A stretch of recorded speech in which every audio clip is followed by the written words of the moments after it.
बिस्मिल्लाहिर्रहमानिर्रहीम अस्सलाम वालेकुम डियर स्टूडेंट्स। इस वीडियो में मैं आपके साथ डिस्कस करूंगा आपकी 9th क्लास मैथ की जो न्यू बुक है बेटा उसका चैप्टर नंबर 5 की जो एक्सरसाइज 5.2 है उसका क्वेश्चन नंबर 2 यानी दूसरी जो एक्सरसाइज है 5वें चैप्टर की उसका दूसरा सवाल बेटा हमने करना है जो है मैथ की जो न्यू बुक है उसका।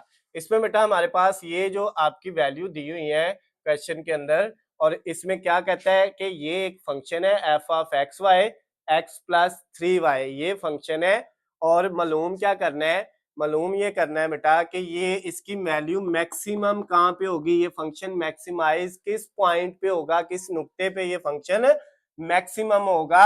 और ये इसकी बेटा जो है वो कंस्ट्रेंट दी हुई है बुक के अंदर, ये चार जो है बेटा इनइक्वालिटीज दी हुई हैं और कहता है इनको इस्तेमाल करना है और इस फंक्शन को आपने बताना है कि इसकी कीमत ज्यादा से ज्यादा किस नुक्ते पे आती है, वो हमने बेटा मालूम करना है। सेम जैसे हमने पहले वाला किया था इसको भी सेम करना है। अब बेटा इसमें मैं यहाँ पे ये जो पॉइंट है मैंने आपको बताया था कि सबसे पहले इसको हम इक्वेशन की शक्ल में लिख लेते हैं 2x plus 5y is equal to 30। ये जो इनइक्वालिटी गैर मसावात का साइन है लेस देन इक्वल, इसको हमने इक्वल रख लिया। अब बेटा पहला पॉइंट क्या होता है, x की जगह हमने 0 पुट करने तो y हमारा कितना आएगा, इसको अंदर x की जगह 0 पुट करेंगे तो फिर बेटा y की जो वैल्यू आएगी वो हमने लिखनी है, वो 6 आनी है। मैं यहाँ पे अब बेटा इसको डायरेक्ट कर रहा हूँ, आप वो नीचे हल कर भी सकते हैं वो रफ अमल में। उसके बाद बेटा नेक्स्ट जो है आपके पास y हम अगर 0 पुट करें तो x हमारा कितना आएगा, जब y 0 पुट करेंगे तो x हमारा 15 आ जाएगा 15। ये बड़ा सिंपल सा काम है, इसमें वैल्यू पुट करनी है। ये चीज बेटा डिटेल में मैंने जो है इसके जो है पिछले 1 वाले क्वेश्चन में जो है 5.1 एक्सरसाइज के पहले सवाल में भी ये बताया है यहाँ पे सॉल्व करके, और जो आपकी एक्सरसाइज जो है सॉरी ये 5.2 एक्सरसाइज के पहले क्वेश्चन में और 5.1 एक्सरसाइज जो है उसके बेटा जो है क्वेश्चन नंबर 4 और 3 में भी मैंने ये चीज समझाई हुई है। उसके बाद अब इसको इक्वेशन की शक्ल में लिखते हैं 5x plus 4y is equal to 20। अब इसमें बेटा अगर हम क्या करें, x की जगह 0 पुट करें तो y हमारा कितना आ जाएगा 5, और अगर हम क्या करते हैं y की जगह बेटा 0 पुट करते हैं तो x हमारा कितना आ जाएगा 4 आ जाएगा। ये बेटा आपके पास पॉइंट आ गए हैं, इस इक्वेशन के भी दोनों पॉइंट निकाल लिए और इस इक्वेशन के भी आपने दोनों पॉइंट फाइंड कर लिए हैं। अब बेटा ये जो पॉइंट्स आए हैं इनको हमने क्या करना है, ग्राफ के ऊपर इनकी लाइन ड्रा करनी है। पहले की कैसे बेटा, x 0 है, y कितना है +6, तो y +6 ये 1 2 3, आपको पता है इस साइड पे x प्लस का होता है, इधर y प्लस का, इधर x माइनस का और इधर y जो है वो माइनस का होता है। तो y की वैल्यू +6 1 2 3 4 5 और ये y की वैल्यू क्या आ जाएगी +6 आ जाएगी।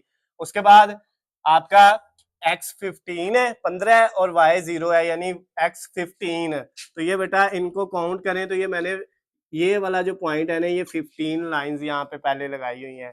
अब इन दोनों को आपने क्या करना है, इन दोनों बेटा पॉइंट्स को आपने स्केल के साथ क्या कर देना है, एक दूसरे से मिला देना है। ये दोनों पॉइंट हमने मिला दिए, अब इसको थोड़ा लंबा कर लिया इधर मजीद। अब एक आपकी ये वाली बेटा बन गई है लाइन, इसका ग्राफ आप देखें जो इसको शेड करना है वो नीचे की तरफ होना है या ऊपर की तरफ। तो ये कंडीशन ये कह रही है कि 2x प्लस 5y ये जो वैल्यू है ये लेस देन 30 है, 30 से छोटी है। तो 30 से छोटा होता है बेटा 29, उसके बाद 28 27, नीचे की तरफ आते जाएंगे तो किस तरफ आ रहे हैं, 0 की तरफ आ रहे हैं। तो बेटा इसका जो सोल्यूशन बनना है वो किधर बनना है, नीचे की तरफ इस तरह बनना है इसका जो ग्राफ है। ये बेटा हमने इसका क्या कर दिया, सोल्यूशन जो है वो ड्रा कर दिया यहाँ पे ये वाला। अब उसके बाद क्या कहता है, दूसरा जो आपकी इक्वेशन है इसका पहला पॉइंट है 0 और 5 यानी y 5 है और x क्या है 0 है। तो y 5 बेटा ये 1 2 3 4 और ये वाला पॉइंट है 5। उसके बाद x प्लस का 4 है, y कितना है 0, तो x प्लस का 4 बेटा 1 2 3 और ये 4। अब इन दोनों पॉइंट्स को भी हमने क्या करना है बेटा, एक दूसरे के साथ मिला देना है इस तरह। ये देखें ये बेटा आपकी एक ये भी स्ट्रेट लाइन बन गई।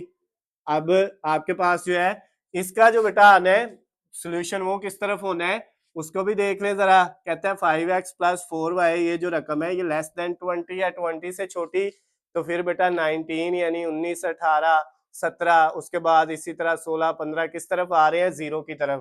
तो ये जो लाइन है इसका सोल्यूशन भी बेटा जीरो जीरो ये है, तो इसका भी नीचे की तरफ ही आएगा। तो इसका बेटा हमने इस तरह ये सोल्यूशन जो है वो ड्रा कर दिया। अब उसके बाद बेटा अगर हम ये देखें तो ये जो सोल्यूशन है ना, यहाँ से लेके ये वाला सारा, इसमें दोनों का आ रहा है, इसका भी आ रहा है और इस वाली लाइन का भी आ रहा है। लेकिन ये जो सोल्यूशन है ना बेटा, ये वाला, ये सिंगल लाइन का है सिर्फ, इसलिए इसको तो मैंने अरेज कर दिया। और ये वाला जो सोल्यूशन है ये भी सिंगल लाइन का है, यहाँ तक ये सिर्फ इस लाइन का सोल्यूशन था ये वाला, तो इसको भी हमने पहले क्या कर दिया बेटा, अरेज कर दिया। ये भी सिंगल लाइन का सोल्यूशन है ये सारा, इसको हमने क्या कर दिया है, अरेज। अब ये देखें, ये जो सोल्यूशन आया ना बेटा, यहाँ से लेके यहाँ तक इस तरह, ये सारा किसका है, ये इस लाइन का भी है नीचे की तरफ और इस लाइन का भी जीरो की तरफ, दोनों का आ रहा है, ये कॉमन सोल्यूशन है। लेकिन फिर वही दोनों कंडीशन दी है, एक्स भी पॉजिटिव होना चाहिए, वाई भी, यानी एक्स की वैल्यू भी जो है वो पॉजिटिव में होनी चाहिए, ग्रेटर देन जीरो है तो वाई की वैल्यू भी पॉजिटिव में होनी चाहिए। तो इस ये जो लाइन है आपकी ग्राफ की, ये वाली, इस लाइन से इधर एक्स नेगेटिव होता है, तो इसका मतलब इधर वाला ये जो सारा है ना, ये हमने क्या करना है बेटा, ये अरेज कर देना है, इसका कोई काम नहीं है, क्योंकि जो कंडीशन है उसके मुताबिक एक्स पॉजिटिव होना चाहिए, तो ये वैल्यू की हमें जरूरत नहीं है। तो हमने इस सारे को जो है वो क्या कर दिया बेटा, जो है अरेज कर दिया। ये हमारा जो है यहाँ तक, ये लाइन से इधर इधर जितना भी है बेटा, इसको आपने क्या कर देना है, अरेज कर देना है। अब हमारा कॉमन सोल्यूशन बेटा ये बन गया है, ये सारा अरेज हो गया। अरेज होने के बाद कॉमन सोल्यूशन हमारा बना है यहाँ से, ये वाला जो है इधर से लेके यहाँ तक ये सारा, और इधर से लेके ये सारा जो है वो कॉमन सोल्यूशन है। लेकिन उसने कंडीशन क्या बताई है कि y भी ग्रेटर देन जीरो यानी पॉजिटिव होना चाहिए। तो इस लाइन से नीचे y नेगेटिव होता है, ऊपर पॉजिटिव होता है, तो ऊपर वाला रहने देंगे और नीचे वाला जो है वो बेटा क्या कर देंगे, वो भी खत्म कर देंगे। तो ये जो नीचे वाला है हमने इसको भी क्या कर दिया, अरेज कर दिया। तो अब हमारा जो कॉमन सोल्यूशन बचा है वो सिर्फ इतना सा बचा है, जिसमें दोनों लाइनों का सोल्यूशन है, वो बेटा सिर्फ आपका ये वाला सोल्यूशन है, ये कॉमन है। अब इसके जो है वो कॉर्नर पॉइंट हमने फाइंड करने हैं। ये सोल्यूशन निकला है शेडिंग करके, कॉर्नर इसका एक कोना ये है, एक ये है और एक कोना ये है। अब बेटा हमें पता है कि ये जो कॉर्नर पॉइंट है ना, अब हम इसके कॉर्नर पॉइंट लिख लेते हैं। तो यहाँ पे हमने लिखा कॉर्नर पॉइंट्स, तो इसके बेटा जो कोने हैं वो कौन कौन से हैं। पहला कॉर्नर पॉइंट है 0 0, ये वाला जो है, यहाँ पे x भी 0 है, y भी 0 है। ये जो है बेटा यहाँ पे x 1 2 3 और 4 था, x 4 था, y 0 था, तो x 4 और y 0। उसके बाद जो हमारा तीसरा कॉर्नर पॉइंट है वो सिर्फ ये है, इसमें 3 ही कॉर्नर पॉइंट आ रहे हैं। तो ये जो है बेटा इसमें हमारे पास जो है वो x नहीं है, y कितने हैं, 1 2 3 4 और 5, यानी y आपका 5 है और x कितने हैं, 0 है। इसमें सिर्फ कॉर्नर पॉइंट यही है, ये वाला इसमें कॉर्नर पॉइंट नहीं आएगा बेटा जैसे फर्स्ट वाले में किया था, क्योंकि वो तो जो है जो कॉमन सोल्यूशन था उसका कोना बन रहा था, लेकिन ये कॉमन सोल्यूशन का कोना नहीं है, इसके सिर्फ ये 3 कॉर्नर है, 3 कोने हैं, तो ये बेटा आपके कॉर्नर पॉइंट्स होंगे। अब हमने चेक क्या करना है कि ये जो फंक्शन है वो इन तीनों में से मैक्सिमम कहाँ पे है, इसकी वैल्यू ज्यादा से ज्यादा इस पे है, इस पे है या इस पे है। जो कॉर्नर पॉइंट आने हैं सिर्फ उन पे चेक करनी होती है। तो बेटा सबसे पहले हम क्या करेंगे, यहाँ पे लिखेंगे एट, इसके नीचे ही अगला स्टेप जो है वो मैं इधर लिखने लगा हूं, एट पॉइंट, पहले पॉइंट पे, किस पॉइंट पे, 0 0, जो हमारा पहला पॉइंट है 0 0, उस पे हमने चेक करना है। तो बेटा हमने फंक्शन लिखना है f of x y equal x plus 3y, और इसमें वैल्यू पुट कर देनी है, x की जगह भी 0, y की जगह भी 0, x की जगह 0 प्लस 3 y की जगह 0, तो ये 0 3 से मल्टीप्लाई होगा 0 आ जाएगा, 0 प्लस 0 ये कितना हो जाना है बेटा 0। तो इसका मतलब ये हुआ इस पॉइंट पे आपकी जो है फंक्शन की वैल्यू 0 है। अब नेक्स्ट जो है बेटा हमारा जो है दूसरा कॉर्नर पॉइंट है एट पॉइंट, वो कौन सा पॉइंट है बेटा आपके पास, उसमें x 4 है और y कितना है 0, 4 और 0। अब इस पे चेक करते हैं, same function f of x y ये वाला इक्वल x की जगह क्या आ गया बेटा 4 प्लस 3, y की जगह क्या आ गया 0, इसमें जहाँ पे x था वहां पे 4 और जहाँ पे y था वहां पे 0। तो अब बेटा ये 4 प्लस 0, 3 को 0 से मल्टीप्लाई करेंगे 0, तो ये वैल्यू क्या आ जाएगी आपकी 4। सेकंड जो कार्नर पॉइंट था आपका 4 और 0, उस पे वैल्यू कितनी आ गई है 4। अब आखिरी जो है एट पॉइंट, जो हमारा तीसरा कार्नर पॉइंट है वो क्या है बेटा हमारे पास, वो है 0 और 5। x की वैल्यू 0 है और y की वैल्यू 5 है। इसमें बेटा आप वैल्यू पुट करेंगे फंक्शन में, x of x y is equal to, यही जो फंक्शन है इसमें x की जगह 0 आएगा और y की जगह कितना आ जाएगा 5।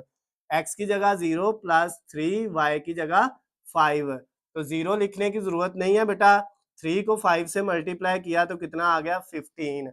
अब बेटा हमारा जो है वो तीनों कार्नर पॉइंट पे चेक हो गया। पहले वाले पे वैल्यू आई है 0, दूसरे पे आई है 4 और तीसरे पे कितनी आई है 15। तो सबसे बड़ी वैल्यू जो है वो कहाँ पे आई है, कीमत 15 आई है बेटा, वो इस कार्नर पॉइंट पे आई है, ये वाले पे। तो हमने क्या लिख देना है, जो हमारा फंक्शन है एफ ऑफ एक्स वाई, ये क्या है, इज मैक्सिमम, मैक्सिमम लिख लें या मैक्सिमाइज लिख लें, maximum at corner point, function is maximum at corner point. कौन से कार्नर पॉइंट पे बेटा, जो हमारे पास 0 और 5 है, इस कार्नर पॉइंट पे हमारा फंक्शन जो है वो उसकी कीमत ज्यादा से ज्यादा है, यानी वो ज्यादा से ज्यादा 15 कीमत है। उर्दू वालों ने क्या लिखना है, नुक्ता जो है वो 0.5, 0 और 5 पे जो है वो वैल्यू क्या है फंक्शन की मैक्सिमम है, यानी फंक्शन एफ एक्स वाई नुक्ता, कौन सा नुक्ता, 0 और 5 पर, ठीक है, जो है इसकी कीमत क्या है, पर कीमत ज्यादा से ज्यादा है, ये बेटा आपने लिख देना है। तो ये आपका जो क्वेश्चन नंबर 2 था 5.2 एक्सरसाइज का, दूसरी एक्सरसाइज का दूसरा क्वेश्चन बेटा 9th क्लास मैथ की जो न्यू बुक है उसका वो कंप्लीट हो गया है। अगर बेटा इसमें आपको किसी भी पॉइंट से किसी भी जगह से कोई चीज समझ ना आई हो तो नीचे स्क्रीन पे आपको मेरा नंबर नजर आ रहा है, आप मुझे कॉल करके, मैसेज करके या कमेंट्स में भी मुझसे पूछ सकते हैं। उसके अलावा बेटा अगर आपको किसी भी सब्जेक्ट के हलशुदा नोट्स चाहिए या इसी तरह वीडियो लेक्चर्स चाहिए तो उनका लिंक भी आपको नीचे डिस्क्रिप्शन में मिल जाएगा, वहां से आप उनकी भी तैयारी कर सकते हैं। वीडियो पसंद आती है तो इसको ज्यादा से ज्यादा लाइक और शेयर करना है। अल्लाह हाफिज, खुश रहे।